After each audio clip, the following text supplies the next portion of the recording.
매일 아침 하나님과 함께 누리는 하늘의 양식, 오늘 만나.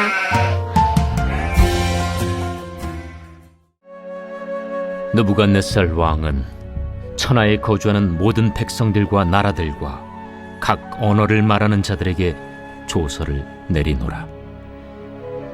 원하노니 너희에게 큰 평강이 있을지어다.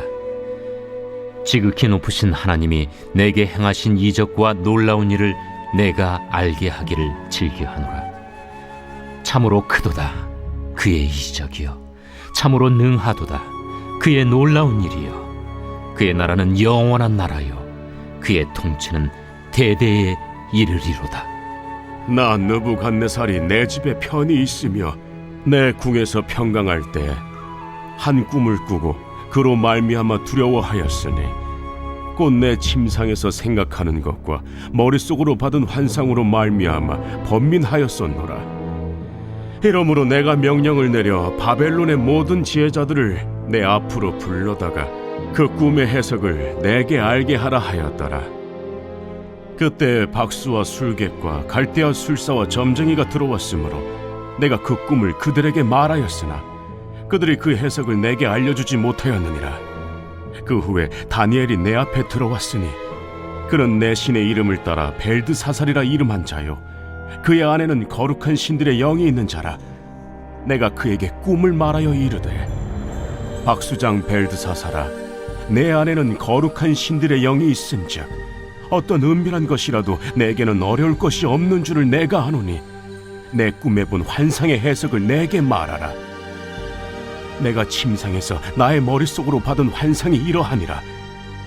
내가 본즉 땅의 중앙에 한 나무가 있는 것을 보았는데 높이가 높더니 그 나무가 자라서 견고하여지고 그 높이는 하늘에 닿았으니 그 모양이 땅 끝에서도 보이겠고 그 잎사귀는 아름답고 그 열매는 많아서 만민의 먹을 것이 될 만하고 들짐승의 그 그늘에 있으며 공중에 나는 새는 그 가지에 깃들이고 육체를 가진 모든 것이 거기에서 먹을 것을 얻더라.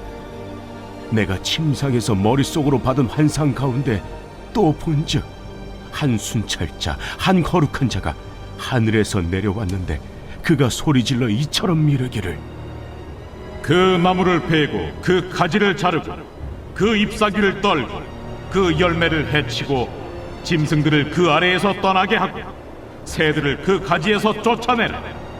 그러나 그 뿌리의 그루터기를 땅에 남겨두고 쇠와 노줄로 동이고 그것을 들풀 가운데에 두어라. 그것이 하늘 이슬에 젖고 땅의 풀 가운데에서 짐승과 더불어 제 몫을 얻으리라. 또 그 마음은 변하여 사람의 마음 같지 아니하고 짐승의 마음을 받아 7대를 지내리라. 이는 순찰자들의 명령대로요 거룩한 자들의 말대로이니 지극히 높으신 이가 사람의 나라를 다스리시며 자기의 뜻대로 그것을 누구에게든지 주시며 또 지극히 천한 자를 그 위에 세우시는 줄을 사람들이 알게 하려 함이라. 나 느부갓네살 왕이 이 꿈을 꾸었나니 너 벨드사살아, 그 해석을 밝히 말하라. 내 나라 모든 지혜자가 능히 내게 그 해석을 알게 하지 못하였으나 오직 너는 능히 하리니 이는 거룩한 신들의 영이 네 안에 있음이라. 벨드사살이라 이름한 다니엘이 한동안 놀라며 마음으로 번민하는지라. 왕이 그에게 말하여 이르기를, 벨드사살아, 너는 이 꿈과 그 해석으로 말미암아 번민할 것이 아니니라. 내 주여, 그 꿈은 왕을 미워하는 자에게 응하며 그 해석은 왕의 대적에게 응하기를 원하나이다. 왕께서 보신 그 나무가 자라서 견고하여지고 그 높이는 하늘에 닿았으니 땅 끝에서도 보이겠고 그 잎사귀는 아름답고 그 열매는 많아서 만민의 먹을 것이 될 만하고 들짐승은 그 아래에 살며 공중에 나는 새는 그 가지에 깃들었나이다. 왕이여, 이 나무는 곧 왕이시라. 이는 왕이 자라서 견고하여지고 창대하사 하늘에 닿으시며 권세는 땅끝까지 미치심이니이다. 왕이 보신즉 한 순찰자, 한 거룩한 자가 하늘에서 내려와서 이르기를 그 나무를 베어 없애라. 그러나 그 뿌리의 그루터기는 땅에 남겨두고 쇠와 노줄로 동이고 그것을 들풀 가운데에 두라. 그것이 하늘 이슬에 젖고 또 들짐승들과 더불어 제 몫을 얻으며 7대를 지내리라 하였나이다. 왕이여, 그 해석은 이러하니이다. 곧 지극히 높으신 이가 명령하신 것이 내 주 왕에게 미칠 것이라.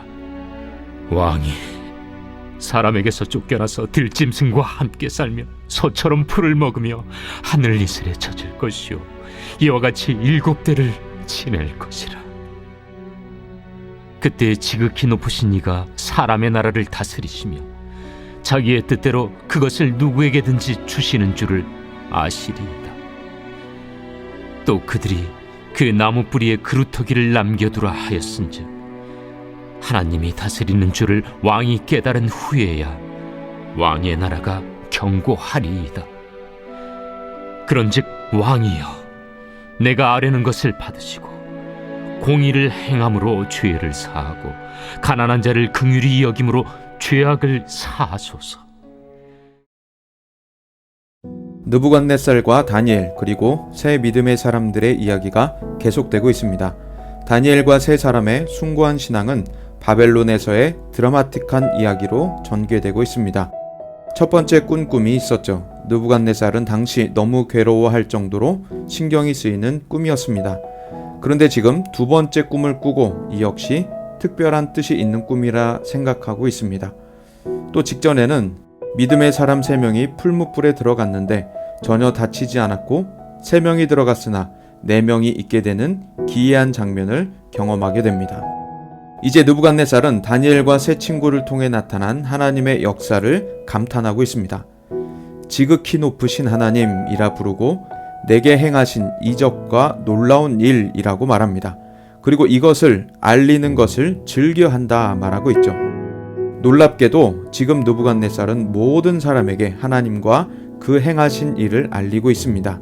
그리고 하나님의 나라가 영원한 나라며 하나님의 통치가 대대에 이른다고 외치고 있죠. 기적과 같은 일이 벌어지고 있습니다.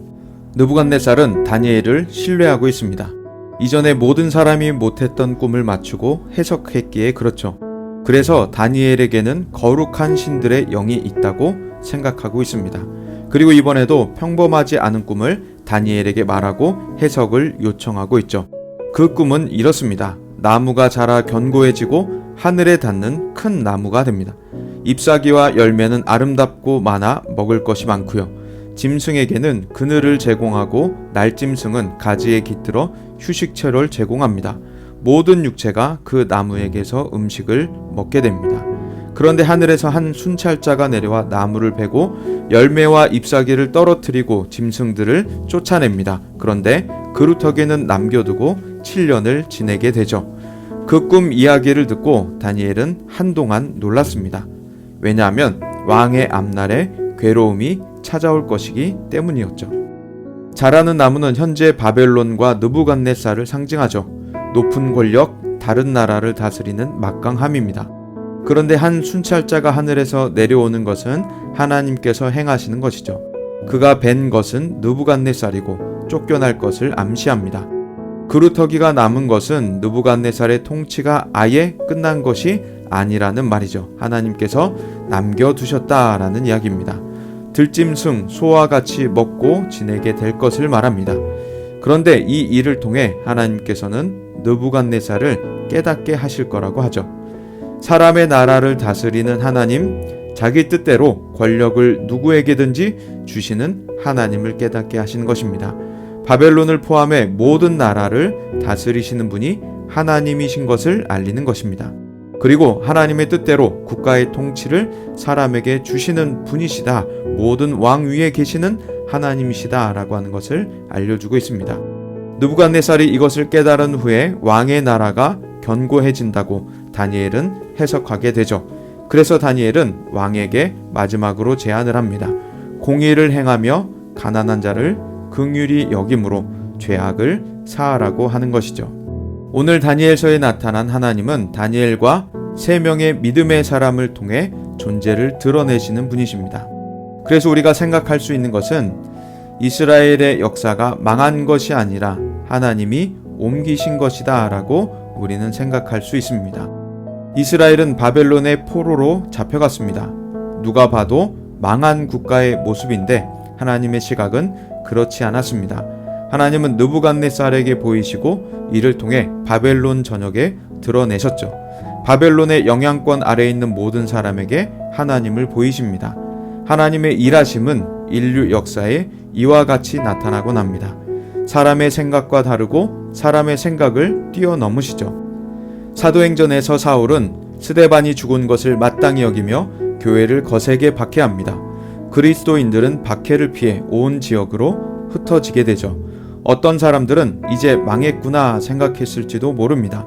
그런데 하나님께서는 흩어진 그리스도인들을 통해 지역마다 교회를 세우시고 각 나라와 민족과 지역의 전도를 시작하십니다.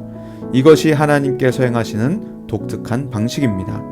하나님은 이스라엘을 선교사로 바벨론으로 옮기신 것이고 그리스도인들을 선교사로 각 지역으로 흩으셨던 것입니다. 이처럼 다니엘과 세 친구는 그저 신앙으로 살아가기만 했는데 하나님이 일하셨던 것입니다. 다니엘은 바벨론의 포로가 되기 위해 노력하지 않았습니다. 하나님의 뜻대로만 살았던 것이죠. 세 사람도 느부갓네살을 감동시키고 바벨론의 지방 관리 자리를 얻기 위해 노력하지 않았습니다. 오직 하나님만을 기쁘시게 하려 살았던 것이죠. 이처럼 순전한 그리스도인들의 평범한 삶, 하나님을 기쁘시게 하고자 하는 삶을 하나님은 들어 사용하십니다.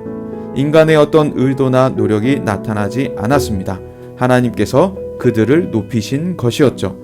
하나님께서는 그들의 신앙을 통해 느부갓네살과 바벨론에게 그리고 모든 사람에게 나타나신 것입니다. 이처럼 하나님께서는 우리의 평범한 삶, 그러나 하나님만을 기쁘시게 하고자 하는 그 순전한 삶을 통해 역사하실 것입니다.